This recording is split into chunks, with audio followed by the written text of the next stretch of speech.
23 daggers, one man, and a silence that shook the world. The conspirators who killed Julius Caesar expected to be hailed as heroes. Instead, they triggered a bloodbath that would hunt them to the ends of the earth. This is the story of Rome's relentless, unforgiving vengeance. 14 years after the most famous murder in history, a man sat at a desk in Greece. His name was Cassius of Parma. He was a poet, and he was also a killer. He was the last living assassin of Julius Caesar. Every time a floorboard creaked, his heart surely raced. He knew the Avengers were coming. He knew they never stopped hunting. When an armed stranger finally entered his room, Cassius did not survive. His death closed a terrifying loop. 60 men had planned the original attack. 23 plunged their blades into Caesar, but they all shared one brutal destiny. None of them got away with it. History often focuses on the bloody floor of the Roman Senate. We talk about the daggers, we talk about the betrayal, but the real story started after the blood dried. The aftermath was a relentless, globe-spanning manhunt. It tore the known world apart. Before we track down these fugitives, hit the like button, subscribe to History Echoes Hub, and ring the bell. We bring the past back to life every week. Now, let us hunt the hunters. The killers expected a parade. On that fateful March morning, the assassins walked out of the Senate. Their hands were covered in red. They shouted that tyranny was dead. They thought the citizens of Rome would carry them on their shoulders. They were wrong. The streets were empty. Doors were locked. Shutters were slammed shut. Rome did not cheer. Rome froze in terror. The conspirators misread the public. They were rich politicians who hated Caesar, but the regular people loved him, and the army worshipped him. The assassins thought they were saving the government. Instead, they lit a fuse that would blow it to pieces. Soon, Caesar's right-hand man stepped up. Mark Antony showed the public Caesar's bloody clothes and read his will. The dead ruler had left money to every Roman citizen. The mood turned ugly. The mob rioted. The assassins had to run for their lives. Then, the universe seemed to take a side. A few months later, a massive comet blazed across the sky. The people called it the soul of Caesar. They believed he had become a god. This gave a young teenager a massive advantage. His name was Octavian. He was Caesar's grandnephew and adopted son. If Caesar was a god, that made young Octavian the son of a god. He used this divine status to fuel his rage. He wanted every single killer dead. Octavian was young, but he was ruthless. He teamed up with Mark Antony and a general named Lepidus. Together, they formed a three-man dictatorship. History calls this the Second Triumvirate. Their alliance was built on a mutual thirst for revenge. First, Octavian passed the Lex Pedia, which revoked the citizenship of the assassins, making them outlaws. Anyone could kill them without trial. But fighting a global war of vengeance cost money. The new rulers needed cash fast, so they created the proscription lists. This was a weapon of terror. They wrote down the names of their wealthy political enemies and posted these boards in public squares. If your name was on that board, your life was over. Your property was seized. Anyone who chopped off your head got a cash reward. Even slaves could win their freedom by killing their masters. Rome turned into a meat grinder. Bounty hunters roamed the streets. Neighbors betrayed neighbors. They killed 2,000 wealthy knights and slaughtered hundreds of politicians. The most famous victim was the legendary speaker Cicero. He was not one of the assassins, but he had insulted Mark Antony. Antony had Cicero murdered and nailed his head and hands to the public speaking platform. It was a gruesome message. No one was safe. With their war chests full of stolen gold, the Avengers marched out to hunt the man holding the daggers. The reach of the new regime was terrifying. You could not hide. Gaius Trebonius found this out the hard way. Trebonius had a specific job on the day of the murder. He distracted Mark Antony outside the doors. He kept the burly general from rushing in to save his friend. Trebonius thought he had escaped the fallout. He fled to the rich province of Asia, serving as a powerful governor. He felt safe, but Antony sent a loyal ally to get him. This agent snuck his troops into the city under the cover of darkness. They dragged Trebonius out of his bed.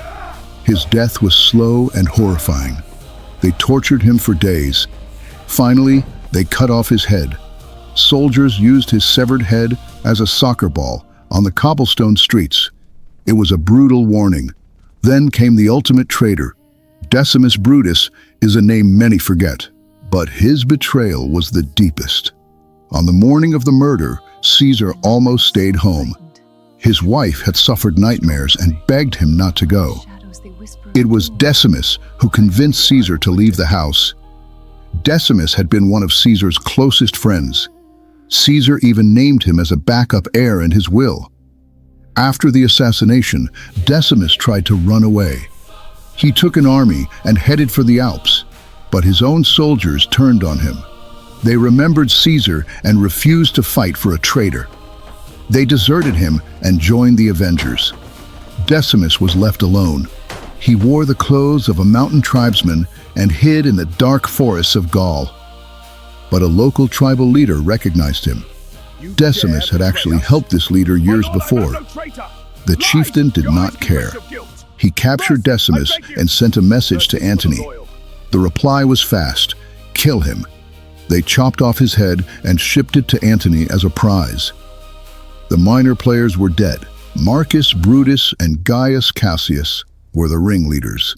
They had fled to the eastern edges of the empire. They squeezed the local cities dry to build a massive army.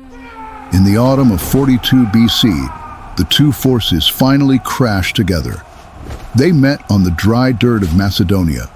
This was the largest clash of Roman armies in human history. 19 legions marched for the Avengers. The killers matched them with a massive force of their own. This was not a simple border dispute. This fight would decide the future of Western civilization. It was the Republic against the Empire. The first battle was total chaos. The heat was unbearable. The dirt kicked up by thousands of boots blocked out the sun. No one could see what was happening. Brutus pulled off a shocker. His troops smashed through Octavian's camp. Octavian barely escaped with his life. But on the other side of the battlefield, things went wrong. Mark Antony crushed the troops belonging to Cassius. Cassius was an experienced soldier, but he panicked. He retreated to a high hill. He stared down into the thick, choking dirt. He saw a group of riders rushing toward him. He thought they were Antony's cavalry coming to take him prisoner. He was wrong. The riders were messengers from Brutus, coming to tell him they had won their side of the battle. Cassius let his bad mood destroy him. He thought his world had collapsed. He could not stomach the thought of wearing chains. He turned to a trusted servant and handed him a specific weapon. It was the exact same dagger Cassius had used to stab Caesar. He ordered the servant to drive the blade home. The servant obeyed. The ironies of history are rarely this sharp. Cassius killed himself with the weapon that started the war. Brutus rode up the hill a short time later. He was expecting to celebrate. Instead, he found a bleeding corpse. Brutus wept openly. He called his dead friend the last of the Romans. He knew the dream of the Republic had died on that hill. Brutus was now alone. For 3 tense weeks, the two massive armies stared at each other. The food started running out. The weather turned bitterly cold. The soldiers on Brutus's side began to lose their nerve. Brutus himself was unraveling. The mental weight of his treason was crushing him. Ancient writers tell a creepy story about those final nights. Brutus was sitting alone in his dark tent. A massive, shadowy figure slowly drifted into the room. It was the ghost of Julius Caesar. The phantom did not scream. It just delivered a chilling promise. It told Brutus they would meet again, very soon. A few days later, the armies clashed for the second time. The Avengers showed zero mercy. Antony and Octavian's veteran killers smashed the enemy lines to pieces. The field turned into a nightmare. Brutus watched his army disintegrate. He knew it was over. He gathered a few loyal friends and retreated to a rocky cliff. He knew Octavian would parade him through Rome in a cage. He refused to give them the satisfaction. The sun was setting on the horizon. Brutus sadly quoted an old Greek poem. He said virtue was just an empty word. Then he asked a friend to hold out his sword. Brutus threw his chest directly onto the sharp point. Mark Antony found the body. Antony actually respected Brutus. He wrapped the dead man in his own expensive purple cloak. He ordered a proper funeral. Octavian was not feeling generous at all. The young heir chopped off Brutus's head. He wanted to throw it at the feet of Caesar's statue back in Rome. But the universe intervened again. The ship carrying the head sank in a brutal storm. The sea swallowed the last piece of Brutus forever. The armies were broken. The leaders were dead. But the hunt was far from over.